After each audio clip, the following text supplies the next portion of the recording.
Pendant près de 20 ans, un surdoué en mathématiques entretient le fantasme de détruire la société industrielle. Il pose des bombes ou en envoie par la poste à d'innocentes victimes. Au cours de cette vague destructrice, 3 personnes perdront la vie et des dizaines d'autres seront blessées. C'est le dossier le plus complexe du FBI. Des agents ont enquêté pendant 17 ans à la recherche du terroriste invisible qu'on avait surnommé Unabomber.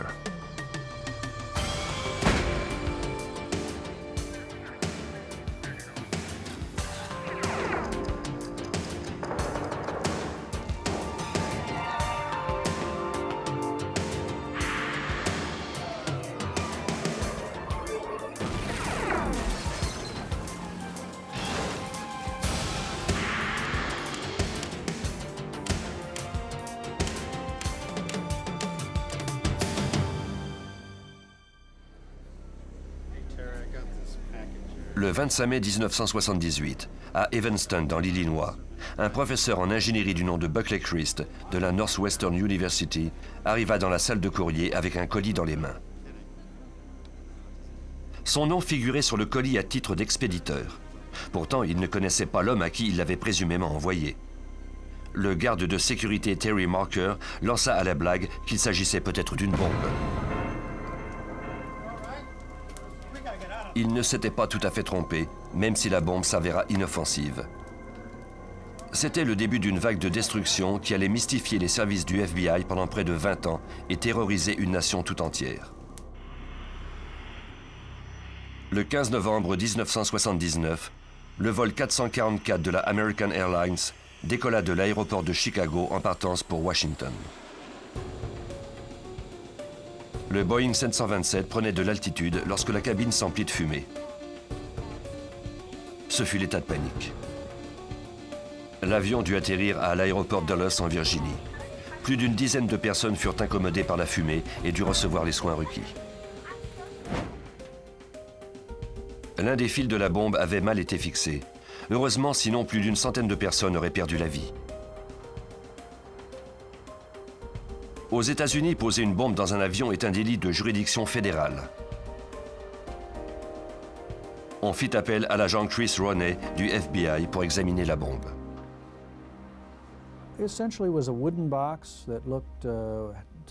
C'était essentiellement une boîte de bois qui visiblement était assemblée à la main.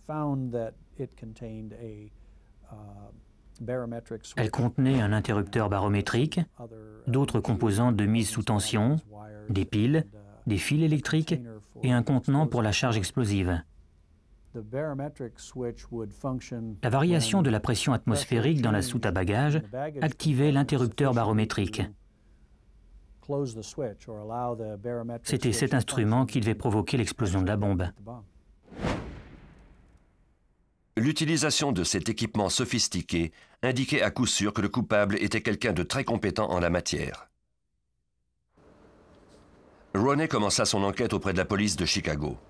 Il espérait trouver quelque chose qu'il pourrait comparer au dispositif trouvé dans l'avion. Suite à des recherches approfondies, on identifia 2 incidents mineurs qui s'étaient produits à la Northwestern University. Apparemment, il n'y avait aucun lien entre eux. Lors du premier incident, Terry Marker avait été blessé. Le 9 mai 1979, une autre bombe avait explosé à l'université et avait grièvement blessé l'étudiant John Harris. La conception de la deuxième bombe était pratiquement identique à la première. Mais comme les incidents avaient relativement peu d'importance, les autorités n'avaient pas tenté d'établir des liens. On avait attribué ces bombes artisanales à des farceurs de mauvais goût et on s'était débarrassé des restes des dispositifs. À partir des photos seulement, Chris Roney établit que les 3 bombes avaient toutes été fabriquées par la même personne. Il y avait une certaine technique de fabrication. La façon dont le bois avait été coupé, assemblé, les marques sur le bois et la façon dont le ruban adhésif avait été collé. À partir des photos, j'ai tout de suite su que c'était la même personne dans les 3 cas. Les bombes tuyaux placées à l'intérieur des boîtes de bois étaient constituées de composantes ordinaires, des vis, des clous, de la poudre explosive et du ruban adhésif. Ces composantes étaient de fabrication artisanale et avaient été limées de façon à ce qu'il soit impossible d'en retracer la provenance. Certaines composantes semblaient avoir été faites avec plaisir par l'auteur, tellement elles avaient été façonnées avec soin et minutie. Ce qui m'a frappé, c'est de voir à quel point cet individu avait mis du temps sur cette bombe et combien il semblait avoir apprécié l'affaire. Il n'y avait pas de doute possible. Le FBI était aux prises avec un récidiviste, un criminel passionné par ce qu'il faisait. Dans les années 50, dans une banlieue de l'Illinois, un jeune garçon timide et très intelligent du nom de Ted Kaczynski sauta une année à l'école élémentaire. Il était introverti et préférait étudier seul dans sa chambre, particulièrement la chimie. C'était un jeune enfant prodige, dont l'intelligence était supérieure à la moyenne. Son quotient intellectuel avait été évalué à 170. Il avait fait son admission à Harvard à 16 ans et avait obtenu son diplôme 3 ans plus tard, en 1962. En seulement 5 ans, il avait obtenu son doctorat de l'Université du Michigan. Il était l'assistant du professeur de mathématiques de l'Université de Berkeley en Californie. Kaczynski n'était pas un professeur populaire ni sociable. Pratiquement personne n'eut l'occasion de le connaître intimement. En 1969, il donna sa démission abruptement. La dimension sociale de sa profession semblait trop demander de lui. Il ne se sentait pas à l'aise dans le rôle de professeur. En 1971, Kaczynski décida d'abandonner complètement la vie en société. Il fit l'acquisition d'un acre et demi de terre en région, près de Lincoln, au Montana, à 1800 mètres au-dessus de cette société dont il ne voulait plus. Il construisit une cabane de moins de 3 mètres carrés, sans électricité ni eau. Il y vivait seul, lisant et écrivant. L'un de ses écrits était un essai virulent de 23 pages, dans lequel il s'insurgeait contre l'obsession de l'homme moderne face au progrès technologique. La recherche scientifique, écrivait-il, va inévitablement nous conduire à la mort de la liberté individuelle. Il en envoya une copie à son frère David. Ce dernier le lut et le rangea dans un coffre où il allait demeurer pendant les 25 prochaines années. En juin 1978, Ted Kaczynski sortit de sa cabane pour aller travailler pour son frère à son usine de coupe de mousse de polyuréthane. Son comportement bizarre finit par dépasser les bornes. Ted insulta une de ses collègues de travail qui avait refusé ses avances sexuelles. Son frère dut le renvoyer. Ted était rongé par le ressentiment. Il retourna vivre dans sa cabane au Montana, jurant de ne jamais revoir sa famille. Ce surdoué introverti était frustré de n'avoir pu s'intégrer socialement. Il devint encore plus solitaire, convaincu que l'homme moderne était incapable de le comprendre.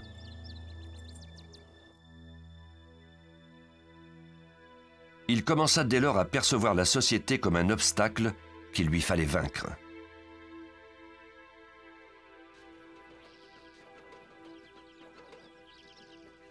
Avec le temps, Ted s'habitua à sa vie de reclus.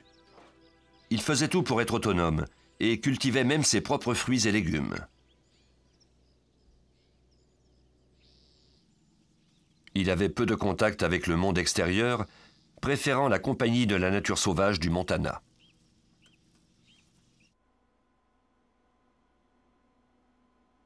Ted n'allait à Lincoln que très rarement. Et lorsqu'il y allait, c'était pour aller consulter les livres de référence de la petite bibliothèque municipale.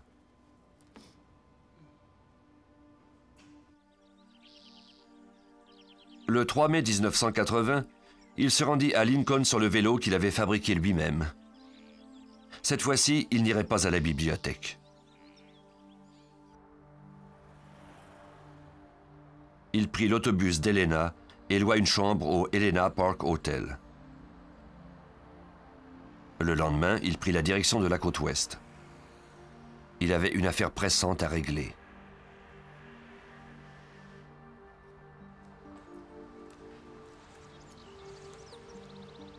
Percy Wood, le président de la United Airlines, reçut un colis à sa résidence en banlieue de Chicago le 10 juin 1980. Quelques jours plus tôt, il avait reçu la lettre d'un inconnu qui lui promettait de lui envoyer un livre dont la portée sociale était très importante.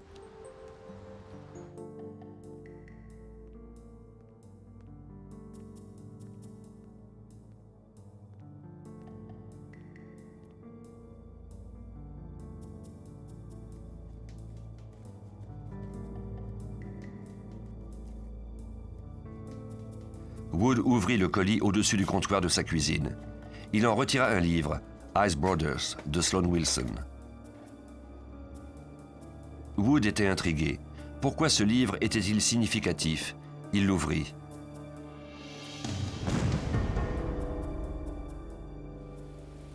Il passa à un doigt de la mort. Le terroriste s'était considérablement amélioré. C'était sa 4e bombe et sa plus puissante jusqu'à présent. Les experts en explosifs du FBI et de l'ATF, le Bureau de l'alcool, du tabac et des armes à feu, se rendirent sur les lieux. Ils reconnurent immédiatement la signature du terroriste.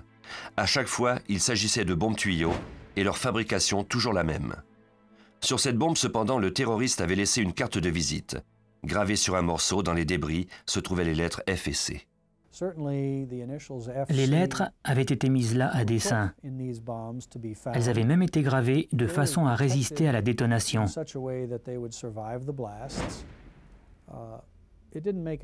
Il n'y avait pas d'autre explication ni aucune autre fonction à leur présence.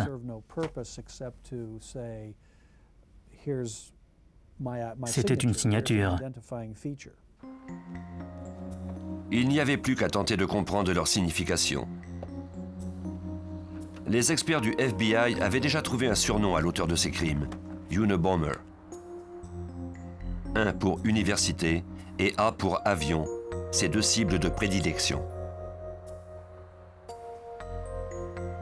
Lui trouver un surnom avait été facile. Le retrouver, lui, serait bien plus complexe.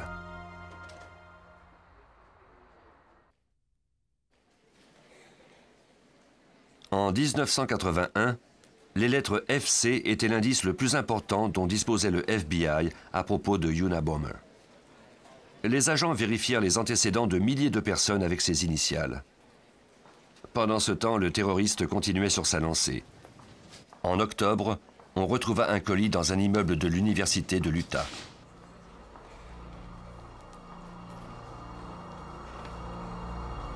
C'était une bombe tuyau. Heureusement, elle n'éclata pas. Les experts pourraient examiner cette bombe intacte. Peut-être leur serait-il possible de retracer une de ses composantes, mais cela prendrait du temps. Unabomber était toujours actif. Au printemps de 1982, un colis destiné au professeur Leroy Wood Burnson explosa dans les mains d'un assistant de l'université de Vanderbilt. La bombe avait été fabriquée avec les mêmes matériaux. À nouveau, on retrouva une pièce avec les lettres FC dans les morceaux qui en restaient. Les experts passèrent plusieurs heures à analyser les moindres détails de la bombe. On trouva alors un indice bien étrange. Les deux dernières personnes à avoir été la cible du terroriste portaient le nom de Wood, soit le mot bois en français. Le bois jouait un rôle important dans ces bombes. On le retrouvait chaque fois. S'il n'y avait pas de bois dans la fabrication, le suspect en ajoutait quelques bâtonnets, tout simplement, sans aucun autre motif. Il y avait des références au mot bois dans les adresses et les noms des personnes à qui il s'attaquait. Mais à mesure que les recherches du FBI s'intensifiaient, la puissance des bombes de Unabomber augmentait elle aussi.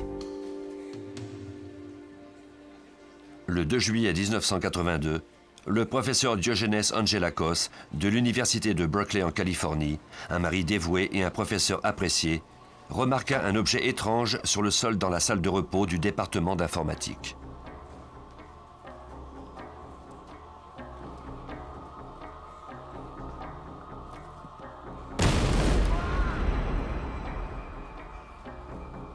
L'explosion le blessa gravement. Ses doigts furent déchiquetés. Il était au sol dans un état semi-comateux lorsqu'il trouva un mot dactylographié. Woo, cela fonctionne, je te l'avais dit. RV.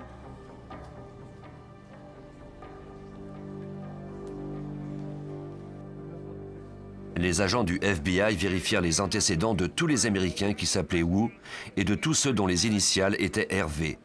La tâche était monumentale. Mais ils ne trouvaient rien. C'était un stratagème.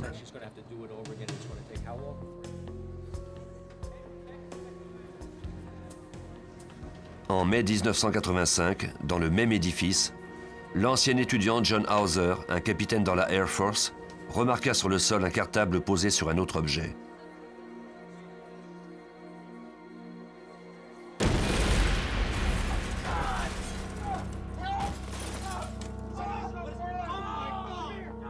Hauser venait tout juste de poser sa candidature pour recevoir un entraînement d'astronaute. Il gisait au sol, ignorant qu'il avait déjà été accepté. Malheureusement, il ne pourrait plus jamais piloter.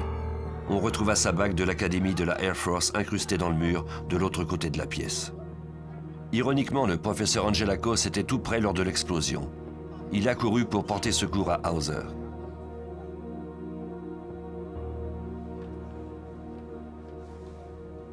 Les enquêtes menées par les agents du FBI, de l'ATF et du service des postes américains avaient fini par devenir frustrantes, tellement elles n'avançaient pas. Le 8 mai 1985, la société Boeing, située à Auburn, dans l'État de Washington, reçut un colis.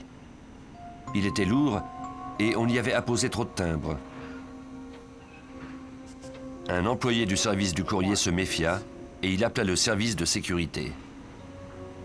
Une radiographie du colis permit de déterminer qu'il contenait une bombe tuyau.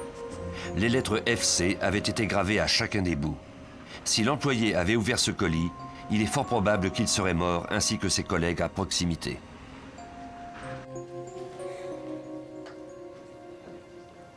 Le 15 novembre 1985, James McConnell, un professeur de psychologie à l'Université du Michigan, reçut une lettre et un colis d'un certain Ralph C. Kloppenberg. L'expéditeur y déclarait qu'il faisait sa thèse de doctorat. Il demandait au professeur de lire un livre. Pendant qu'il lisait la lettre, son assistant ouvrit le colis.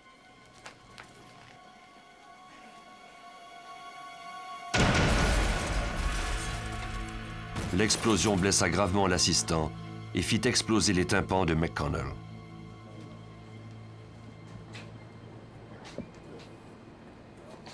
De leur côté, les experts continuaient à disséquer les bombes. Elles évoluaient à mesure que Unabomber améliorait son art. Leurs analyses permirent de constater qu'elles étaient de plus en plus sophistiquées et par conséquent plus puissantes. Hugh Scruton était propriétaire du magasin d'informatique Rentech à Sacramento en Californie.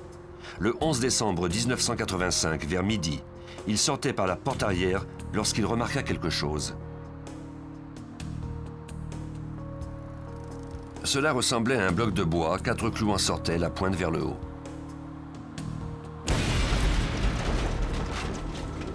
L'explosion fut dévastatrice. La poitrine de Scruton fut complètement ouverte, laissant son cœur à découvert. Unabomber était devenu un meurtrier. La bombe qui avait tué Hugh Scruton était la plus puissante. C'était un tuyau à l'intérieur d'un autre tuyau. Elle était de fabrication similaire aux autres. On y avait également gravé les lettres FC de chaque côté. Ted Kaczynski vivait toujours dans sa cabane isolée. Lorsqu'il ne fabriquait pas des bombes, il écrivait. Il mettait au point une philosophie pour justifier ses crimes. Pour Kaczynski, la société technologique était une abomination. Elle causait la destruction de la Terre et transformait les êtres humains en des robots sans âme.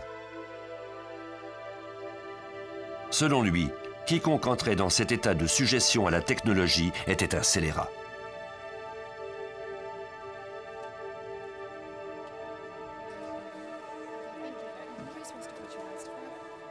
Le 20 février 1987, en regardant par la fenêtre de son bureau, la secrétaire du magasin d'électronique Cam de Salt Lake City aperçut un homme dans le stationnement en train de déposer un objet au sol.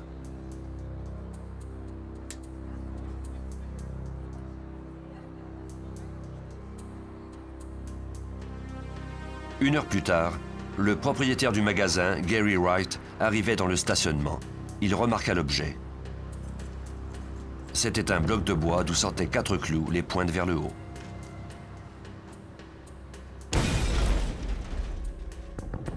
Wright fut gravement blessé, mais miraculeusement, il eut la vie sauve.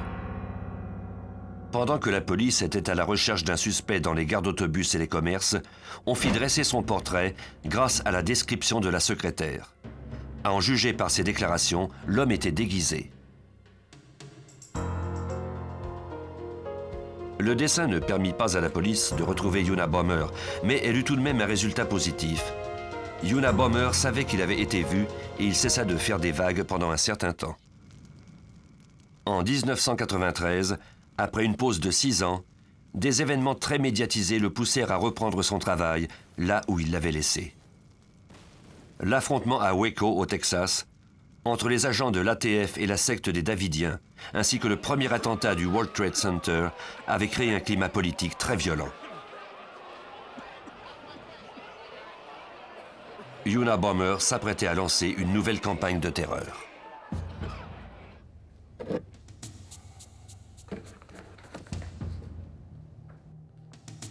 Charles Epstein est un généticien renommé de l'Université de San Francisco. Le 22 juin 1993, il s'assit à la table de sa cuisine pour ouvrir son courrier, notamment une enveloppe coussinée qu'il venait de recevoir.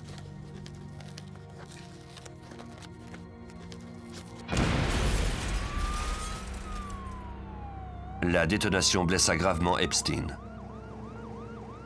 Après 2 heures et demie sur la table d'opération, son état finit par se stabiliser.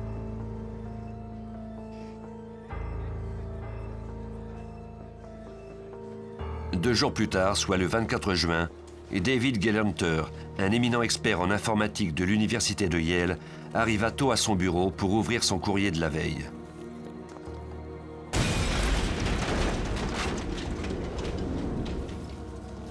Il eut des blessures au bras droit, à l'œil et à l'abdomen. Gelernter parvint à sortir de son bureau et à chercher de l'aide. Quelques heures après l'explosion de la bombe destinée à Gelernter, le New York Times reçut une lettre.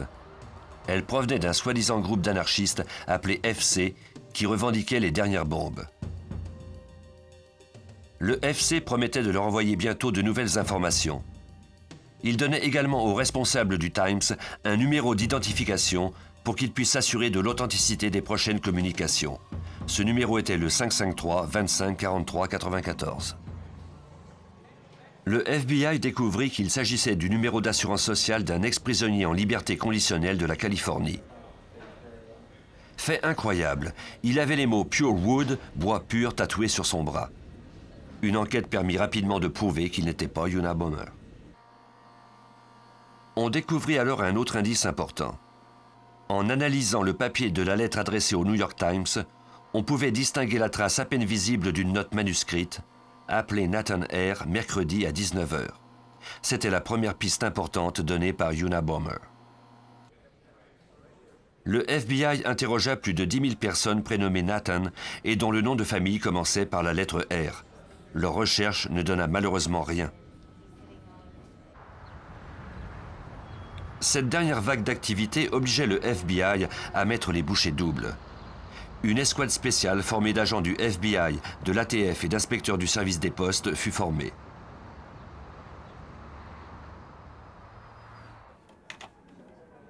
Jim Freeman était alors le chef de bureau du FBI de San Francisco. C'est également lui qui dirigeait l'escouade spéciale. Nous avions des indices dans 3 différents bureaux du FBI et plusieurs laboratoires d'État. Notre tâche principale était de réunir toutes ces informations, de déterminer ce qui avait déjà été fait au niveau de l'enquête.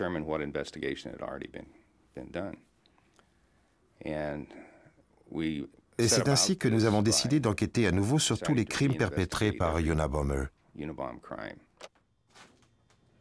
Pendant que l'escouade spéciale travaillait d'arrache-pied, Kaczynski poursuivait sa croisade anti-modernisme.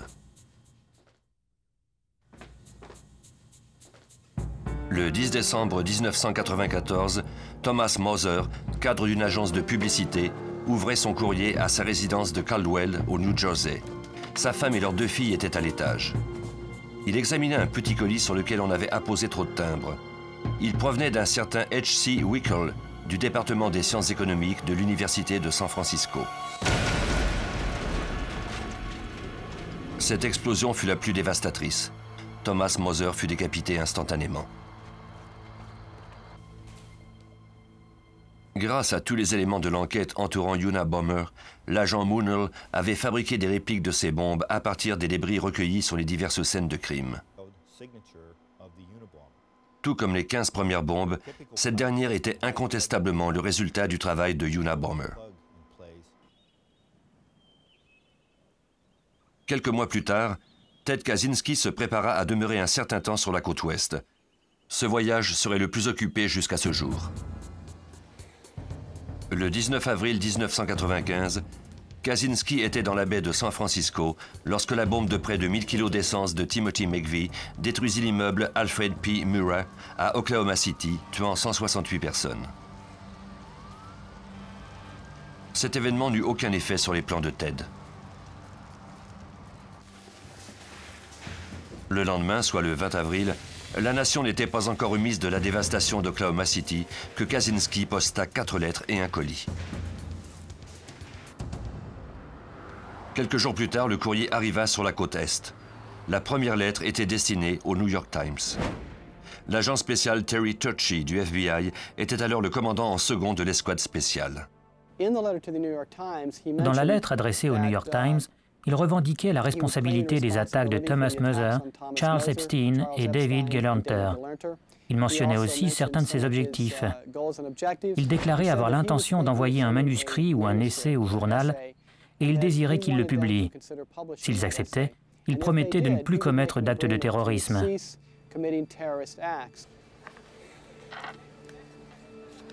La seconde lettre était adressée à la victime David Gelernter de Yale, qui n'était pas encore remis complètement de ses blessures. La lettre était sarcastique. Professeur Gelernter, les individus qui ont des diplômes ne sont pas aussi intelligents qu'ils le croient, écrivait-il. Si vous aviez eu la moindre cervelle, vous auriez compris que beaucoup de gens détestent amèrement la façon dont les techno-ringards de votre trempe tentent de changer le monde.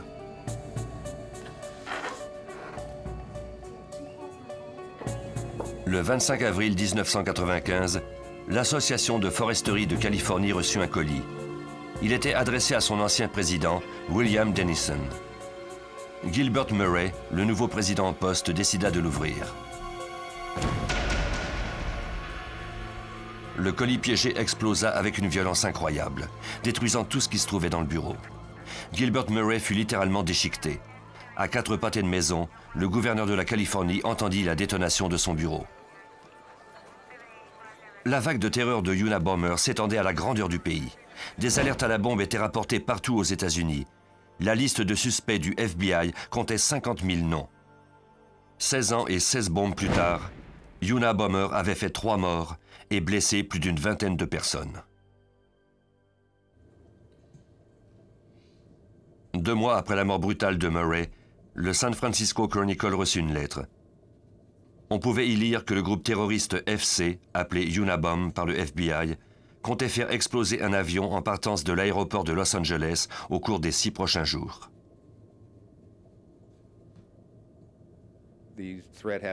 Nous avons pris cette menace au sérieux parce que Unabomber avait effectivement déjà posé une bombe sur un avion. Elle n'était pas assez importante pour que l'avion explose en plein ciel, mais nous savions qu'il avait fait des progrès et qu'il en était sans doute maintenant capable. Les agents du FBI prirent des mesures de sécurité extraordinaires. Les gardiens ne laissaient passer personne qui n'avait pas déjà son billet d'avion. Tous les sacs furent fouillés. Des chiens renifleurs vérifiaient absolument tout. Le service postal interrompit le transport de courrier par avion à bord des vols commerciaux. On interrogeait les passagers qui avaient des sacs de voyage. On leur demandait s'ils l'avaient eu sur eux en tout temps, s'ils avaient eux-mêmes fait leur bagage. C'est ce genre de questions que nous avons commencé à poser ce jour-là à l'aéroport de Los Angeles. Le même jour que celui où le San Francisco Chronicle reçut la menace à propos de l'aéroport, au Washington Post, on recevait de FC un manifeste de 56 pages dactylographiées. Le New York Times reçut quant à lui une copie carbone du manifeste le lendemain et le magazine érotique Penthouse 2 jours plus tard. La lettre destinée aux responsables du Post et du Times mentionnait les conditions et les termes de la publication du manifeste. L'auteur acceptait de cesser d'envoyer des bombes si on le publiait. Pour l'agent spécial Terry Turchie et l'escouade spéciale, la réception de ce manifeste était une chance inespérée. Bien sûr, quand nous avons reçu le manuscrit du Unabomber, c'était une information très importante. Nous savions que c'était ce que nous attendions, et que cela nous permettrait peut-être d'identifier Unabomber. Le manuscrit était intitulé « La société industrielle et ses conséquences ». C'était un manifeste contre la technologie, la génétique, le gauchisme, le conservatisme et la société moderne en général.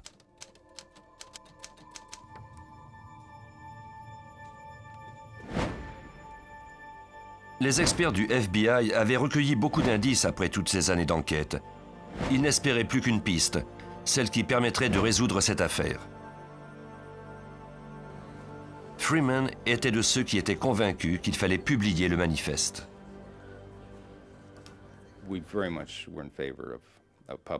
Nous étions en faveur de sa publication après avoir lu le document, parce qu'il était évident que cet individu avait développé cette philosophie au fil de plusieurs années.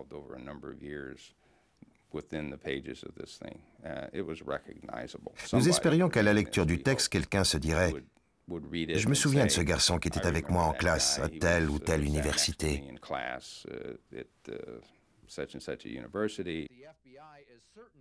Après maintes discussions entre le directeur du FBI, le procureur Janet Reno, les responsables du Washington Post et du New York Times, on en vint à la décision de le publier. Le manifeste parut dans un cahier spécial du Post le 19 septembre 1995. Au début de 1996, David, le frère de Ted Kaczynski, avait eu le temps de réfléchir. Il avait appris qu'il y avait une relation entre Chicago, leur ville d'enfance, en plus de Berkeley et Salt Lake City et Unabomber. Il était intrigué par cette série de hasards. Il obtint une copie du manifeste et commença à le lire. Il espérait ainsi pouvoir s'assurer que son frère n'était pas l'auteur de ces crimes. Mais à la lecture du document, il fut terrifié. Il reconnaissait le langage et le contenu du manifeste. C'était identique à certains écrits de son frère Ted. David fouilla dans les documents et les lettres de son frère et les compara au manifeste. Tout comme Ted, l'auteur employait l'expression « cool-headed logician », logicien à la tête froide.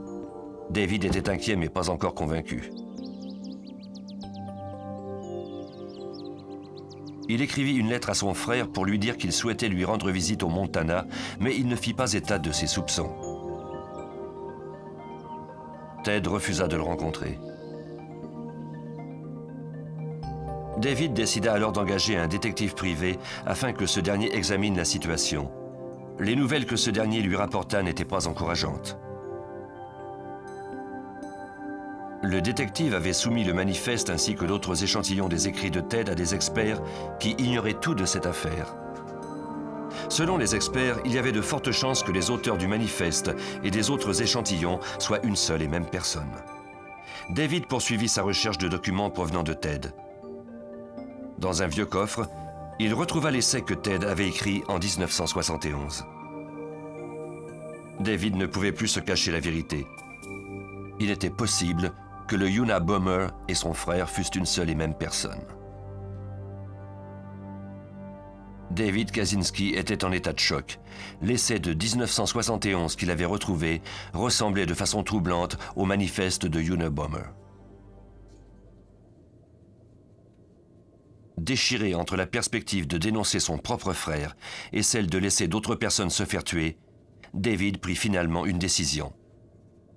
Par le biais de son avocat, il entra en contact avec le FBI pour leur parler de ses soupçons. En février 1996, David Kaczynski parla de son frère aux membres de l'escouade spéciale. Il donna un compte-rendu précis de la vie de Ted, où il avait grandi, l'école qu'il avait fréquentée et où il vivait maintenant. Il leur donna ensuite à lire l'essai de 1971. Nous avons alors pu faire une comparaison entre le document qui était beaucoup plus ancien et la copie du manifeste. Nous avons tout de suite su qu'il ne s'agissait pas de simples coïncidences.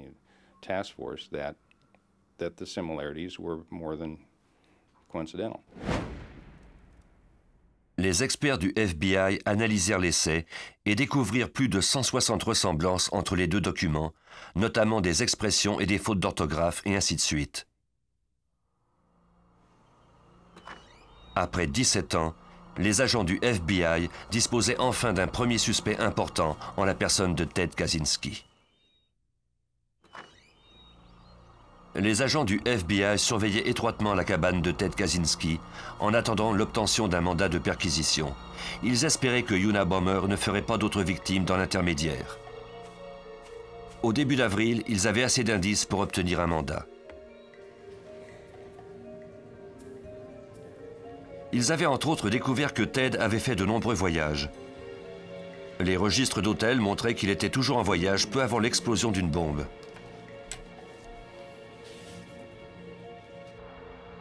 L'agent Terry Turchi soumit un affidavit de 65 pages relatant les détails de l'affaire contre Ted Kaczynski et demandant la permission de fouiller sa cabane. Nous travaillons depuis 5 heures du matin à mettre les diverses équipes d'agents en position dans les bois de Lincoln, au Montana, ainsi qu'à un poste de commandement que nous avions établi dans la ville même. Chacun avait un rôle déterminé à jouer. Nous disposions également d'une équipe d'experts qui se trouvait à un autre poste de commandement. Nous étions tous prêts lorsque le mandat nous a été accordé.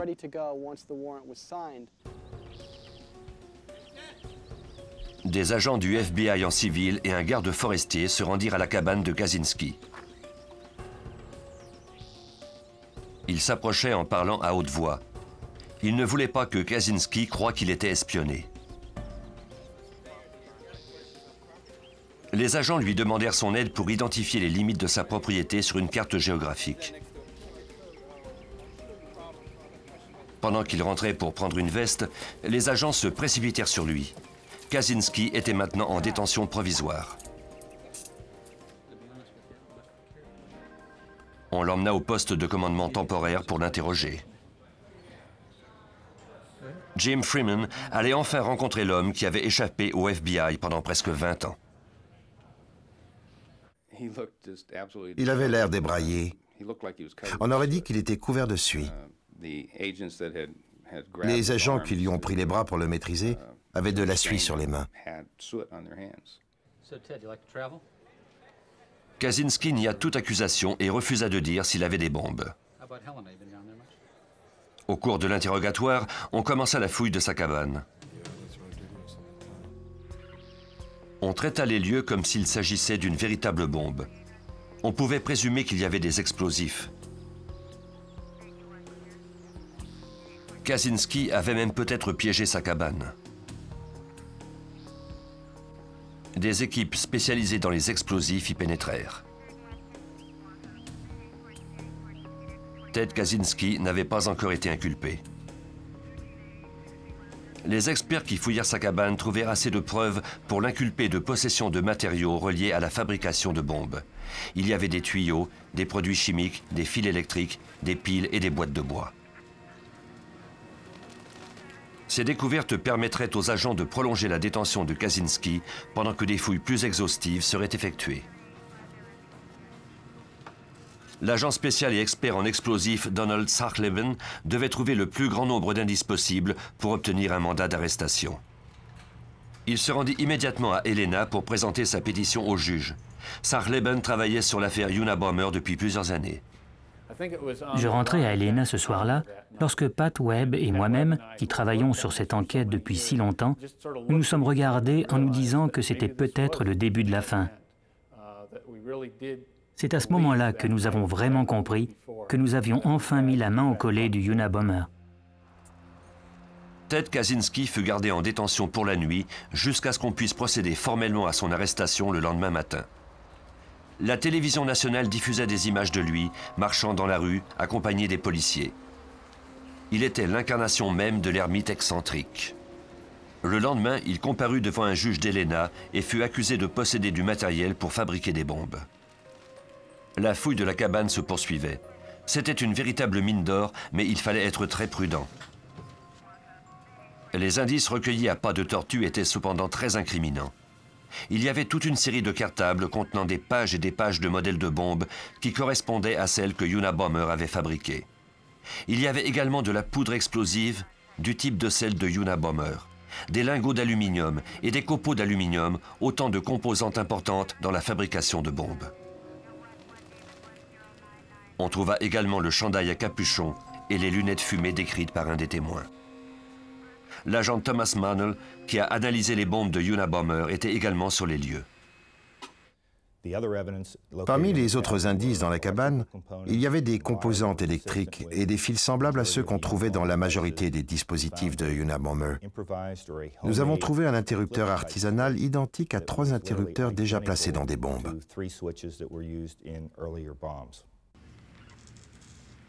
Après 2 jours de fouilles, on interrompit les recherches. On avait trouvé un colis. Il était enveloppé comme les autres bombes. Il y avait une adresse de retour. Il ne restait plus qu'à y ajouter le nom de la victime et son adresse. Le colis fut radiographié. Il contenait une bombe tuyau prête à exploser. L'agent spécial Sachleben devait gérer cette situation de crise. Grâce au rayon X, nous avons pu constater que la bombe était semblable à celle qui avait tué M. Murray à Sacramento. Nous avons sorti la boîte de la cabane et nous avons descendu la colline où nous avons établi un site temporaire pour la désamorcer. On poursuivit les recherches les jours suivants. Les indices incriminants ne cessaient de s'accumuler. En plus des matériaux destinés à la confection de bombes, les experts trouvèrent des lettres, des mots, des diagrammes et le manifeste de Unabomber. Il restait encore à trouver la preuve irréfutable de l'implication de Ted Kaczynski, la machine à écrire qu'il avait utilisée pour rédiger son manifeste. La machine utilisée n'a été trouvée que le dernier des 4 ou 5 jours de fouille. Elle était au fond de la dernière boîte qui a été ouverte.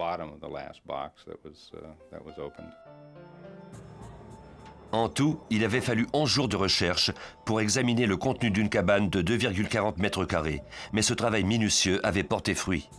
L'homme qui avait tué, mutilé et ruiné la vie de tant d'innocentes victimes avait enfin été arrêté. Le 14 avril, la cabane fut placée sur une remorque et transportée au laboratoire judiciaire pour que les recherches se poursuivent. On porta de nouvelles accusations contre Ted Kaczynski. Le 18 juin 1996, il y avait 10 chefs d'accusation contre Ted Kaczynski. L'un d'eux était la mort de Hugh Scruton. Il y avait 3 chefs d'accusation pour les blessures de Charles Epstein, 3 pour la mutilation de David Gelorter et 3 pour la mort de Gilbert Murray. Ce dernier aurait d'ailleurs célébré son 48e anniversaire à cette date.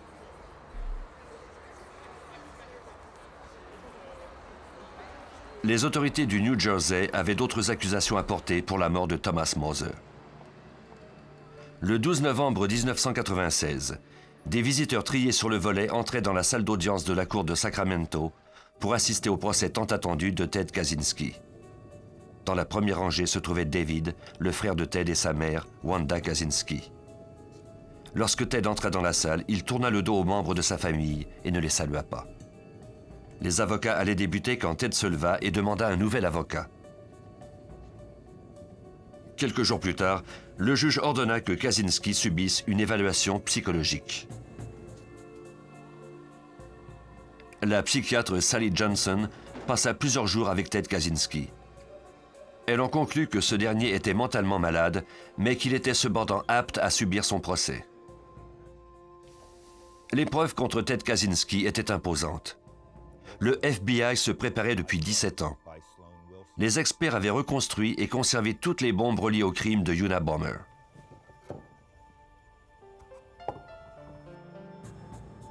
Après l'arrestation de Ted Kaczynski, ils avaient pu établir un lien irréfutable entre lui et Unabomber.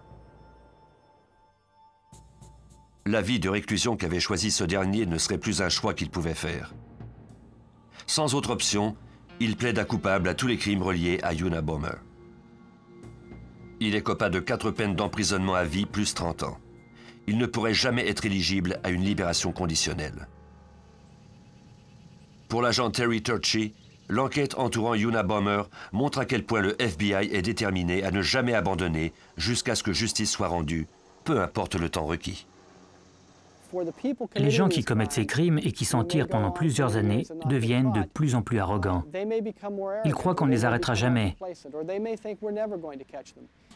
Mais ils doivent comprendre que nous n'abandonnons jamais la partie. Nous sommes déterminés à résoudre ces enquêtes. C'est notre mission et nous nous y conformons. En juin 1998, Johanna Lee, l'assistante de l'éditeur Simon Schuster Publishing, reçut une lettre de Ted Kaczynski, dont l'adresse de retour était la prison. Elle savait qu'il s'agissait de Unabomber, mais elle l'ouvrit tout de même.